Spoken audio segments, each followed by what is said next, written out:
Hi കൂട്ടുകാർ, കൃഷിയെ സ്നേഹിക്കുന്ന എല്ലാവരെയും റുക്കിയാസ് വേൾഡിലേക്ക് സ്വാഗതം. ഇന്ന് ഞാൻ എൻ്റെ പ്രിയപ്പെട്ടവരുടെ മുമ്പിലേക്ക് വരുന്നത് ഒരു നടിയിലാട്ടോ.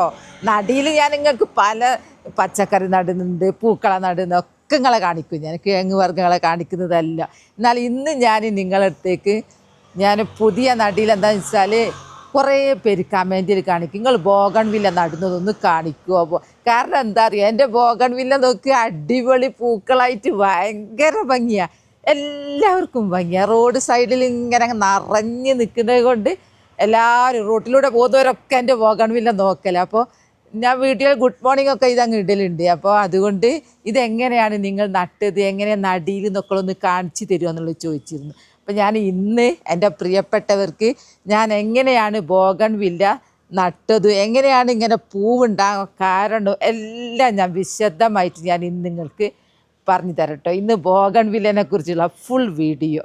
എന്നാൽ വരി നമുക്ക് തുടങ്ങാലോ. ചെടികൾ, പുതിയ ചെടികൾ ഉണ്ടാക്കാൻ എല്ലാ ചെടികളും ഒരേ സ്വഭാവമല്ല. ആദ്യമായിട്ട് ഞാൻ പറയുന്നത്, ചില ചെടികൾ തണ്ടും പൊട്ടിച്ച് നടുന്നതാണ്, ചിലതെന്താന്ന് പറഞ്ഞാൽ വിത്ത് മുളച്ചുണ്ടാവുന്നതാണ്. ചില ചെടികൾ വിത്ത് മുളച്ചുണ്ടാവും, തണ്ട് മുളച്ചുണ്ടാവും, അങ്ങനെയൊക്കെ ഉണ്ടാവുന്നതാണല്ലോ. എന്നാൽ ബോഗൺവില്ലയ്ക്ക് ഒരു സ്വഭാവമുണ്ട്. ഇത് വിത്ത് മുളച്ചുണ്ടാവും എന്നുള്ളത് എനിക്ക് അതിനെക്കുറിച്ച് അറിയില്ല, തണ്ട് മുളച്ചുണ്ടാകുന്ന ചെടിയാന്നുള്ളത് ഞാൻ ഉറപ്പ് പറഞ്ഞുതരാം. ഇതെല്ലാം ഞാൻ തണ്ട് മുളപ്പിച്ചുണ്ടാക്കിയതാണ്. ഈ ചെടികൾ ഈ തണ്ട് മുളപ്പിച്ചുണ്ടാക്കണമെങ്കിൽ ഏറ്റവും നല്ല ടൈം എന്ന് വെച്ചാൽ അത് പുതുമഴ തുടങ്ങുന്ന സമയത്താണ്. ജൂൺ ജൂലൈ, പുതുമഴ ജൂൺ ഏപ്രിലാണ് വരും, പക്ഷേ ജൂൺ ജൂലൈ ആണ് ഇതിന് നല്ല ടൈം. അങ്ങനെ ആ ടൈമിൽ നട്ടാൽ ചെടി നടാൻ അറിയില്ലാത്ത ഏതൊരാളായാലും ശരി ആ സമയത്ത് നട്ടാൽ മുളച്ചിരിക്കും, 100% ഫുൾ ഗ്യാരണ്ടി ഞാൻ പറഞ്ഞുതരാം. അത് നമ്മളൊന്നും നോക്കണ്ട, നമ്മളിങ്ങനെ ഇവിടുന്നെങ്കിലും ഒരു കമ്പ് പൊട്ടിച്ചിട്ട് ഇങ്ങനെ കുഴിച്ചങ്ങ് നട്ട് നമുക്ക് പോയി കിടന്നുറങ്ങിയാലും ശരി അത് മുളച്ചിരിക്കും. പിന്നെ എന്ന് പറഞ്ഞാൽ ഇപ്പോൾ നമുക്കിപ്പോൾ നല്ല വേനലാണ്. പിന്നെ പ്രത്യേകമായിട്ട് പറയാനുള്ളത്, ഇത് ഞാൻ പ്രൂൺ ചെയ്യും. പ്രൂൺ ചെയ്യുന്ന സമയത്ത് ഇതിൽ പൂക്കളൊന്നും ഇല്ലാത്ത സമയത്താട്ടോ പ്രൂൺ ചെയ്യുന്നത്. അതിൻ്റെ ഒരു സംഭവം പറഞ്ഞിരുന്നതാണ്. അപ്പോൾ പ്രൂൺ ചെയ്യുമ്പോൾ ഞാൻ എല്ലാവരോടും പറയൂ കേട്ടോ, ഇതാ കമ്പ് കൊണ്ടുപോയിക്കോളി, എല്ലായിടത്തും നട്ടോളി എന്ന്. കാരണം എല്ലാവരും റോഡ് സൈഡാണല്ലോ, എല്ലാവരോടും പറയും. ആർക്കും വേണ്ട, കാരണം അതിൽ പൂ കാണുന്നുമില്ല, ആർക്കും താല്പര്യമില്ല. പൂവും കിട്ടുന്ന അറിഞ്ഞു വെക്കുമ്പോൾ എല്ലാവർക്കും കമ്പ് വേണം. എത്ര ആളാണ് എന്നോട് ചോദിച്ച് കമ്പ്. ഇതാണ് വിനോദസഞ്ചാര കേന്ദ്രമാണല്ലോ വയനാട് ജില്ല. അപ്പം ഇതിൽ കൂടെ പല സ്ഥലത്തു നിന്ന് ആൾക്കാർ വരും. അങ്ങനെ ഇതിൽ പോകുമ്പോൾ വണ്ടി നിർത്തി ഒരു കമ്പ് വരുമോ എന്നോട് ചോദിച്ചാൽ ഞാൻ പിന്നെ എനിക്ക് കിട്ടിയത് എനിക്ക് മറക്കാൻ പറ്റില്ലല്ലോ, ഞാൻ മറ്റുള്ളവർക്ക് നിന്ന് വാങ്ങിയതല്ല, അത് ഞാനങ്ങ് പൊട്ടിച്ചു കൊടുക്കും. അപ്പോൾ ഞാൻ പറയുന്നത്, ഇത്രയും പൊട്ടിച്ചാൽ ആർക്കും വേണ്ട, പൂവിട്ട് കണ്ടാൽ എല്ലാവർക്കും കമ്പ് വേണം. അപ്പോൾ ഞാനിനി കമ്പ് കട്ട് ചെയ്യുന്നത് കാണിച്ചു തരാം. ബോഗൺവില്ല ഞാൻ ഈ കമ്പ കട്ട് ചെയ്യാമെന്ന് വിചാരിച്ചത്. ഈ ബോഗൺവില്ലല്ലേ പലതരം ഉണ്ട്, ചിലത് ഹൈബ്രിഡ് ഉണ്ട്, പിന്നെ ഒരു ബോഗൺവില്ല ഉണ്ട് എല്ലാ സമയത്തും പൂക്കുന്നത്. ഇത് സാധാ നാടനാണ് കേട്ടോ. അപ്പോൾ നമുക്ക് കട്ട് ചെയ്യുമ്പോൾ കമ്പ് നമ്മൾ വിചാരിക്കും നല്ല ഉറപ്പുള്ള വണ്ണുള്ള കമ്പാണ് വേണ്ടത്, എന്നാൽ അതല്ല വേണ്ടത്. ഒരു പെൻസിലിൻ്റെ വണ്ണല്ലേ ഇതങ്ങ് പൊട്ടിച്ചെടുക്കുക. ഒരു പെൻസിലിൻ്റെ അവിടെയൊക്കെ ഇതെല്ലാം ഉണ്ടായി കഴിഞ്ഞു, ഇതൊക്കെ ഉണ്ടായി കഴിഞ്ഞത്, അതുകൊണ്ട് ഇത് വേഗം മുളക്കും. ഇതവിടെയൊക്കെ അതാ രണ്ടാമത് തുടങ്ങുക. ഒരു പെൻസിലിൻ്റെ വണ്ണുള്ളത് ഇവിടുന്ന് അങ്ങോട്ട് പൊട്ടിച്ചെടുക്കുക. ഇത് വേഗം പൊട്ടു, കത്തിയൊന്നും വേണമെന്നൊന്നുമില്ലതാ. ഈ ഒരു കമ്പ് ഞാൻ എടുത്തു. ഞാനിനി എൻ്റെ പ്രിയപ്പെട്ടവർക്ക് ഞാൻ നടുന്നത് കാണിച്ച് തരാൻ പോകും, ഞാൻ എങ്ങനെയാണ് നട്ടെന്നുള്ളത്. എന്തെല്ലാം കളറിലുള്ള ബോഗൺവില്ലുണ്ട് ഇപ്പോൾ, റോഡ് സൈഡിൽ നിങ്ങൾക്ക് നോക്കിയാൽ. പിന്നെ എൻ്റെ പ്രിയപ്പെട്ടവരെ, നിങ്ങൾ ബോഗൺവില്ല നടാൻ ആഗ്രഹിക്കുന്നവരാണെങ്കിൽ നിങ്ങൾ സ്ഥലം കണ്ടെത്തേണ്ടത് ഫുൾ വെയിൽ കിട്ടണം. പ്രഭാതം മുതൽ സൂര്യോദയം മുതൽ അസ്തമയം വരെയുള്ള വെയിൽ ഇതിന് കിട്ടിയിരിക്കണം, എന്നാൽ മാത്രമേ പൂവിടുള്ളൂ. ഞാൻ ഉദാഹരണത്തിന് എൻ്റെ ചെടി വെയിലത്തുള്ളതും തണലത്തുള്ളതും കാണിച്ചു തരാം. അത് കണ്ടാൽ നിങ്ങൾക്ക് പിന്നെ ആരും ഒന്നും പറയണ്ട, അത് കണ്ടാൽ തന്നെ തിരിയും. ആദ്യം തന്നെ ഇതൊക്കെ അങ്ങ് പൊട്ടിച്ച് കളി. ഇതെന്താണെന്നറിയോ സംഭവം, ഇത് പൂവിട്ട് കഴിഞ്ഞതാ. അതൊന്നും നമുക്കിനി വേണ്ട. ഞാൻ എൻ്റെ പ്രിയപ്പെട്ടവരെ കാണിക്കാൻ വേണ്ടി കുറച്ചധികം കമ്പ് എടുത്തിട്ടുണ്ട്. പിന്നെ ബോഗൺവില്ലയ്ക്ക് നല്ല മുള്ളുണ്ടാവും കേട്ടോ. പിന്നെ നമുക്ക് കുറേ വലിയൊരു കമ്പ് കിട്ടി കുറേ പീസാക്കിയാൽ ഏതായിരുന്നു അടിഭാഗം എന്നുള്ളത് നമുക്ക് സംശയം കൊടുക്കും, ആർക്കായാലും കൊടുക്കും. അതിനുള്ള ഒരു ഇതാട്ടോ മുള്ളിൻ്റെ ഇതാ താഴെയായിരിക്കും ഇല വരുന്നത്. അപ്പം പിന്നെ ഇങ്ങനെ പിടിക്കൂ, ഇങ്ങനെ പിടിച്ചാൽ മതി. അടിഭാഗം താഴെ മനസ്സിലായല്ലോ. ഇതാണ് അതിൻ്റെ അടി നമുക്ക് തിരിയും. ഞാൻ പറിക്കുന്നതിന് മുമ്പേ കാണിച്ചതാ. ഇതിപ്പോൾ ഇവിടെ നിൽക്കട്ടെ, മണ്ണിലവിടെ നിൽക്കട്ടെ, ആയിട്ടില്ല, നടലിങ്ങനെ ഒന്നുമല്ല. ഒന്നും കൂടി കാണിച്ചു തരാം. ഇതാണ് കൊമ്പ്. ഇത് ഏത് ഭാഗമാണ് അടിഭാഗം നടേണ്ടതെന്നുള്ളത് മനസ്സിലാവാനുള്ള ഒരു സൂത്രമാണ് ഞാൻ പറഞ്ഞിരുന്നത്. മുള്ളിൻ്റെ അടിയിലെ ഇല അങ്ങ് പോക്കും. അപ്പം അടിഭാഗത്തായിരിക്കും. ഇനി ഞാൻ പറഞ്ഞല്ലോ നമുക്ക് ഏത് ഭാഗമാണ് അടിഭാഗം ഏതാണ് കുത്തേണ്ടതെന്നുള്ള ഞാൻ പറഞ്ഞു തന്നല്ലോ. ഈ മുള്ളിൻ്റെ അടിഭാഗത്തായിരിക്കും ഇല ഉണ്ടാവുക. അപ്പം പിന്നെ ഈ ഭാഗമായിരിക്കും. ഇനി അഥവാ നിങ്ങൾക്ക് കിട്ടിയില്ല നിൽക്കുക, അത് ഇലയൊന്നും ഇല്ലാത്തൊരു കമ്പ് മാത്രം കിട്ടി വെച്ചാൽ ഈ മുള്ളിൻ്റെ അടിയിൽ ഒരു അടയാളം ഉണ്ടാവും. ഒരടയാളം കപ്പമലൊക്കെ ഉള്ള പോലെ ഒരടയാളം ഉണ്ടാവും. അടയാളം ഉണ്ടാവും. എല്ലാത്തിനും ഉണ്ട് അടയാളം. ഞാൻ മൂന്ന് തരം എടുത്തിട്ടുണ്ട്. ചുവപ്പ് എടുത്തിട്ടുണ്ട്, ഓറഞ്ച് എടുത്തിട്ടുണ്ട്. എല്ലാം നാടനാട്ടോ. ഇനി ഞാനിങ്ങനെ കുത്തിവെച്ചാൽ എന്താണെന്നറിയോ, പിന്നെ ആ മണ്ണായിക്കോട്ടെ എന്ന് വിചാരിച്ചാൽ അങ്ങ് തപ്പിപ്പിടിക്കണ്ടല്ലോ. ചെറുപ്പക്കാരിയൊന്നുമല്ല, തപ്പിപ്പിടിക്കണ്ട. മണ്ണായിക്കോട്ടെ അടിഭാഗം എന്ന് വിചാരിച്ചാൽ അതേ ഞാൻ കുത്തി അങ്ങ് വെച്ചതാ. ഇനിയാണ് പരിപാടി തുടങ്ങുന്നത്. ഒരു പാത്രത്തിൽ മണ്ണെടുത്തു. അത് സാധാ മണ്ണ്, ഇതിൽ ഒരു പോട്ടി മിക്സും ഇല്ല. അത് മുളപ്പിക്കാനുള്ള പരിപാടികളാണ്. എന്നിട്ട് മുളപ്പിക്കാൻ നമുക്ക് ഏറ്റവും ഒരു കൃഷിക്കാരനാണോ ഒരു പൂന്തോട്ടം പിടിപ്പിക്കാൻ ആഗ്രഹിക്കുന്ന ഒരാളാണെങ്കിൽ നിങ്ങൾ ഫസ്റ്റിൽ നടേണ്ടത് അലോവേരയാണ്. കറ്റാർ വാഴൻ്റെ ജെല്ലിൽ മുക്കിയിട്ട് അങ്ങ് നട്ടാൽ ഒരു വിധമൊക്കെ ഉണ്ടാവും. ഇതിൽ ഒരു സൈസ് മഞ്ഞ ഒരു ലിക്വിഡ് ദ്രാവകം വരും. അത് മുഖത്ത് തേക്കാൻ ഞങ്ങൾ ആഗ്രഹിച്ചെങ്കിൽ ആ മഞ്ഞ പോക്കണം. ചെടിക്കാണെങ്കിൽ ഒരു പ്രശ്നവുമില്ല. ഇങ്ങനെ പീസാക്കുക. ഞാൻ നടുന്നത് മണ്ണിലാണ് ഇപ്പം നടുന്നത്. നിങ്ങൾ മണ്ണിലല്ല വേര് പിടിപ്പിക്കാൻ എന്തൊക്കെ ചെയ്യാമെന്നറിയോ? ഒരു പാത്രത്തിൽ വെള്ളം എടുത്ത് അലോവേര ഇങ്ങനെ കട്ട് ചെയ്തിടുക. എന്നിട്ട് അതിലേക്ക് ഇങ്ങനെ കുത്തി വെച്ചാൽ മതി. ഇങ്ങനെ കുത്തി വെച്ചാൽ ഒരു കുറേ ദിവസം കഴിഞ്ഞാൽ വേര് വരും. അങ്ങനെ ചെയ്യാം കേട്ടോ. അപ്പോൾ ഞാൻ ഇങ്ങനെ കട്ട് ചെയ്തിട്ട് ഞാൻ നടുന്ന രീതി കാണിച്ചു തരാം. ഇതാണ് സംഭവം. ഇത് ഇങ്ങനത്തെ ഒരു മുള്ള് താഴെ പോകണം. 2 എണ്ണം പോയിക്കോട്ടെ, ഒരു കുഴപ്പമില്ല. അലോവേരയിൽ ഇങ്ങനെ മുക്കി വെച്ചിട്ട് ഇങ്ങനെ അങ്ങ് നടും. ബിസ്മില്ലാഹിർ റഹ്മാനിർ റഹീം. കുറച്ച് 2-3 മുള്ള് താഴെ പോയിക്കോട്ടെ, എന്നൊരു കുഴപ്പമില്ല. അങ്ങനെ എല്ലാം തന്നെ അങ്ങനെ അലോവേരയിൽ അലോവേര എന്ന് പറഞ്ഞാൽ അറിയില്ലേ, കറ്റാർ വാഴ മലയാളത്തിൽ. ഇത് ഈ ഭാഗം ഇങ്ങനെ കട്ട് ചെയ്താൽ ഇതിലൂടെ അങ്ങനെ കുറേ പൊയ്ക്കോളും. അങ്ങനെ ഒന്ന്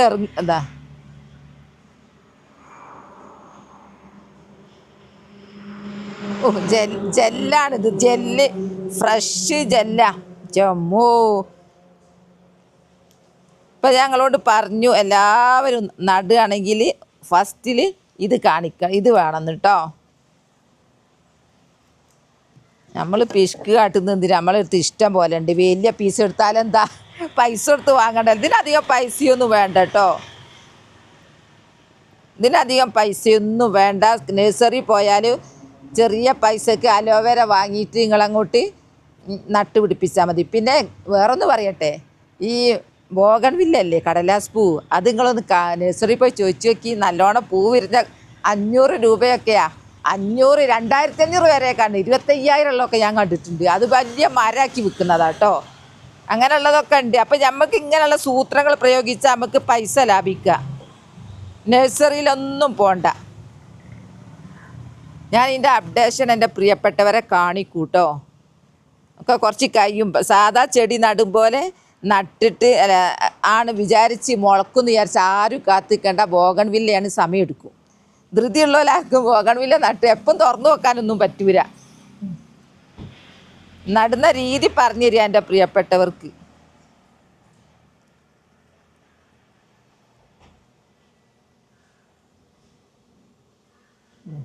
എന്നോട് തന്നെ തെറ്റിപ്പോകുന്നുണ്ട്. ഞാനത് നോക്കിയതാ, ഒക്കെ തപ്പി നോക്കിയത്, തൊട്ട് നോക്കിയതാ. ഞാൻ ഒരാളെ പേരായിരുന്നു സ്കിപ്പ് ചെയ്യാണ്ട് കാണുന്ന. ഉഷേൻ്റെ പേര് നോക്കുമ്പോൾ കുറേ പേര്, എല്ലാ പ്രിയപ്പെട്ടവരുടെ പേര് എന്നോട് മറന്നു പോയിട്ടോ. എല്ലാം ഞാൻ കണ്ടിട്ടുണ്ട്. സ്നേഹം മാത്രം. പേരെടുത്ത് പറയണമെങ്കിൽ ഒരു പേപ്പറിൽ എഴുതി ഇവിടെ കൊണ്ടുവെക്കേണ്ടിയിരുന്നു. നോമ്പ് അതുകൊണ്ട് തിരക്കാണ്ട് പറ്റിയ. നാളെ ഞാൻ എഴുതും കേട്ടോ. ആരൊക്കെ സ്കിപ്പ് ചെയ്യാതെ പേര് പറഞ്ഞവരൊക്കെ ഞാൻ എഴുതിയെടുക്കുന്നുണ്ട്. ഇത് ഇനി ഇവിടെ തന്നെ നിന്നോട്ടെ, അതിന് കുഴപ്പമില്ല. അതാ നട്ട് കഴിഞ്ഞു. ഇനിയാണ് അടുത്ത പരിപാടി. ബോഗൺവില്ല വേനലായിട്ടാണ് ഞാൻ ഇത്രയും ത്യാഗം സഹിക്കുന്നത്. അല്ലെങ്കിൽ ഒന്നും മഴക്കാലാണ് വേണ്ടാന്ന് പറഞ്ഞില്ലേ. ഇങ്ങനെയുള്ള ഒരു നൈസ് ഇതാ ഇങ്ങനെയുള്ളത് എടുത്തിട്ട് കണ്ടോ, എന്നിട്ട് ഇത് ഇങ്ങനെ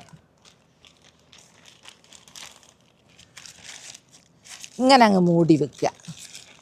ഇങ്ങനെ മൂടി വെച്ചിട്ട് വെയിലത്തൊന്നും വെക്കരുതേ. ഇത് നമ്മൾ ഇങ്ങനെ നോക്കിയാൽ കാണും, അതിൽ തളിര് വരണമൊക്കെ നമ്മൾ ഇങ്ങനെ നോക്കിയാൽ കാണും. ആ സമയത്ത്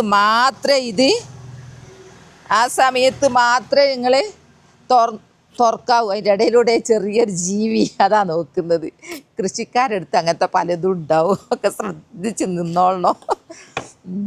ഇനി ഞാൻ നനച്ച് കാണിച്ചു തരാം കേട്ടോ. ഇടയ്ക്കൊന്ന് നനക്കുന്ന എങ്ങനെയെന്നുള്ളത് എൻ്റെ പ്രിയപ്പെട്ടവരെ കാണിക്കാനാണ്. മൂടിക്കഴിഞ്ഞിട്ട് ഞാനൊന്ന് ഒരു ചെറിയ ഇതിലൊക്കെ എങ്ങനെയെങ്കിൽ ചെറിയ രീതിയിൽ ഹോൾ ഇതുണ്ടാവും, വായി കിടക്കും ഇത്. അതുകൊണ്ട് ഹോൾസൊന്നും ഞാൻ ഇടുന്നില്ല. നല്ല തണലത്ത് അങ്ങ് കൊണ്ടുപോയി വെച്ചാൽ നന്നായിട്ടുണ്ടാവും.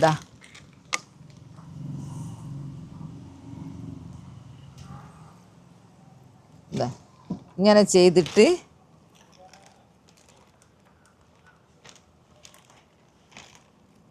എൻ്റെ പ്രിയപ്പെട്ടവരെ കാണിച്ചു തരുന്ന ഇങ്ങനെ ചെയ്താൽ നമുക്ക് കുറേ ആഴ്ചകൾ പിടിക്കും ഇതിന് പിന്നെ തളിര് വരാൻ. തളിര് വന്നാൽ നമുക്കറിയാം അടിയിൽ ധാരാളം വേരുകളുണ്ട് എന്നുള്ളത്. ഇങ്ങനെയാണ് ഒരു വിദ്യ പിന്നെ പിടിപ്പിക്കുന്നത് കേട്ടോ. പിന്നെ മഴക്കാലത്താണ് ഈ അപ്പാട് കൊണ്ടുപോയി നിലത്ത് കൊണ്ടുപോയി വെക്കുക. ഇതിപ്പോൾ കുറേ തൈ ഉണ്ടല്ലേ, നമുക്ക് വേര് വന്ന് ശാഖകളൊക്കെ വന്നു കഴിഞ്ഞാൽ ഇങ്ങനെ മണ്ണ് പൊട്ടിച്ചിട്ട് ഓരോ ചട്ടിയിൽ ഇങ്ങനെ നടാം. അങ്ങനെ നട്ട് കഴിഞ്ഞാൽ നമുക്ക് അന്നേരം പൊട്ടി മിക്സൊക്കെ നമുക്ക് ഇടാം കേട്ടോ. ഇതിലിപ്പോൾ ഞാനൊന്നും ഇടുന്നില്ല, സാധാ മണ്ണാണ്. അപ്പോൾ എന്നോട് കുറേ പേര് സംശയം ചോദിച്ചു, നിങ്ങളെങ്ങനെയാണ് ബോഗൺവില്ല നടുന്നതെന്നുള്ളത്. ഞാൻ ഇങ്ങനെ നട്ട ബോഗൺവില്ലയാണ്. ഇങ്ങനെ നട്ടല്ല, ഇത് ഞാൻ നിലത്ത് നട്ടതാ കേട്ടോ. ഇങ്ങനെയാണ് ഞാൻ തൈ ഉണ്ടാക്കിയതെന്നാണ് പറയുന്നത്. കണ്ടോ എന്താ എൻ്റെ ബോഗൺവില്ലൻ്റെ ഒരു ഭംഗി.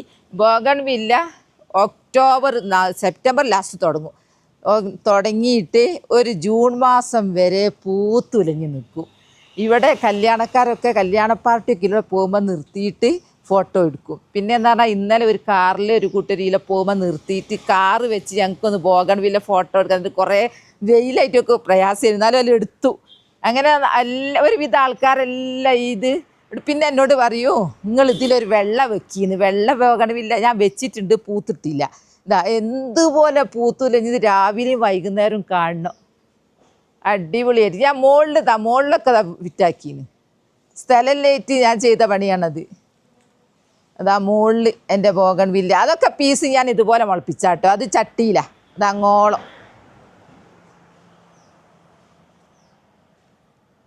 ഞാനിപ്പം ബോഗൺവില്ല നടുന്നതല്ല, എൻ്റെ പ്രിയപ്പെട്ടവരെ കാണിച്ച് ഈ അലോവേര മുക്കിയിട്ട് ഇങ്ങനെ കുത്തി വെച്ചിട്ട് മറ്റ് ചെടികൾക്കൊക്കെ അത് പറ്റും കേട്ടോ. അത് സംശയം ഓരോരുത്തർ ചോദിക്കാറുണ്ട്, അതിന് പറ്റൂ. എൻ്റെ ജെറേനിയോ ഇതൊന്നും അങ്ങനെ വേണമെന്നില്ല, അല്ലാണ്ട് തന്നെ ഇത് പൂവിടൂ, അല്ല വേര് വരൂ. നോക്ക്, ഇതൊക്കെ ഞാൻ അങ്ങനെ പൊട്ടിച്ച് നട്ടാ. ഇതൊക്കെ ഇന്നലെ വെനിയാന്നായിട്ട് പൊട്ടിച്ച് നട്ടതാ. വെള്ള, ഓരോരുത്തർ എന്നോട് വെള്ള ചോദിക്കുന്നത്. വെള്ള എനിക്കിതാ കളർ ഇഷ്ടം. നിങ്ങൾക്ക് ബോഗൺവില്ലയിൽ എൻ്റെ പൂന്തോട്ടത്തിൽ ഏത് ചെടിയാണ് ഇഷ്ടപ്പെട്ടത് നിങ്ങൾ പറയണേ. ഞാൻ റോസ് കാണിച്ചു തരാം, വേര് ഇപ്പോൾ പുതിയതായിട്ട് ഉണ്ടാക്കിയതാ.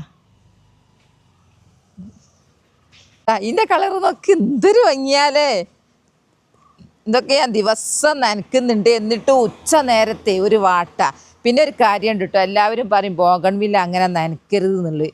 ഞാൻ ദിവസം നനയ്ക്കുന്നുണ്ട്. ദിവസം നനച്ചാൽ മാത്രമേ പൂക്കൾ ആരോഗ്യത്തിൽ പെട്ടെന്ന് കൊഴിഞ്ഞു പോകാൻ നിൽക്കുള്ളൂ. ഓരോരുത്തർ പറയുന്നുണ്ട് നട്ടിട്ട് അങ്ങ് വാടി ചാവാനാവുമ്പോഴേ വെള്ളം ഒഴിക്കാവൂ എന്നൊക്കെ ഉള്ളത്. പക്ഷെ ഞാൻ ദിവസം ഒഴിക്കുന്നുണ്ട്. എനിക്കതിന് ഒരു കുഴപ്പമില്ല, നന്നായിട്ട് പൂടുന്നുണ്ട്. എൻ്റെ പുറത്തുള്ള കാഴ്ച കാണിച്ചു തരാം ബോഗൺവില്ലേൻ്റെ കേട്ടോ. ഇതാണ്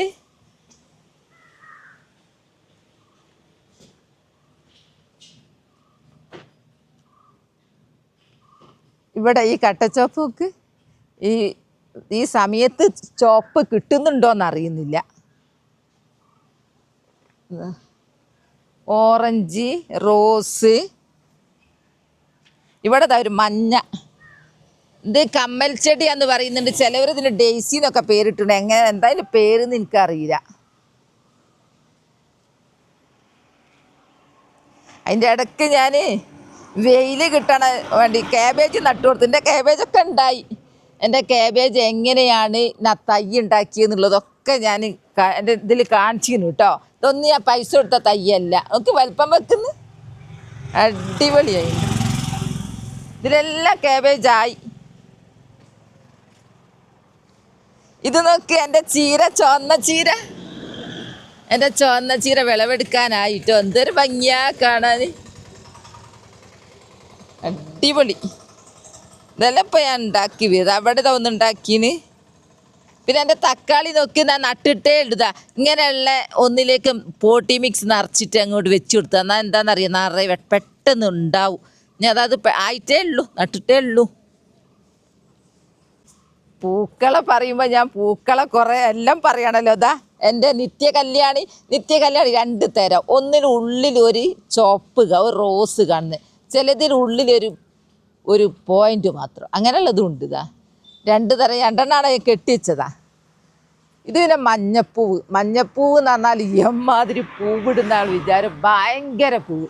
എൻ്റെ മെലസ്റ്റോമൻ്റെ സംശയം ചോദിച്ചിന് എപ്പോഴാണ് പൂവിടുക. മെലസ്റ്റോമ 2ാമത് ഒരുങ്ങുന്നു. നിറയെ മൊട്ടിങ്ങൊക്കെ എണ്ണിയാൽ തിരൂര. മേലെ നിറയെ മൊട്ട് എന്ന് പറഞ്ഞാൽ ഇല കാണാണ്ടത് വിരിയും. അപ്പോൾ എൻ്റെ ബോഗൺവില്ല നടീൽ വീഡിയോ അത്രയേ ഉള്ളൂ. നിങ്ങളെ സംശയമൊക്കെ തീർന്നു വിചാരിക്കുന്നു. നാളെ നല്ലൊരു വീഡിയോ ആയിട്ട് വരാം. എൻ്റെ വീഡിയോ ഇഷ്ടപ്പെട്ടാൽ ലൈക്കും സബ്ബും തന്നെ സപ്പോർട്ട് ചെയ്യണേ. ബൈ ബൈ എല്ലാവരും. അസ്സലാമു അലൈക്കും.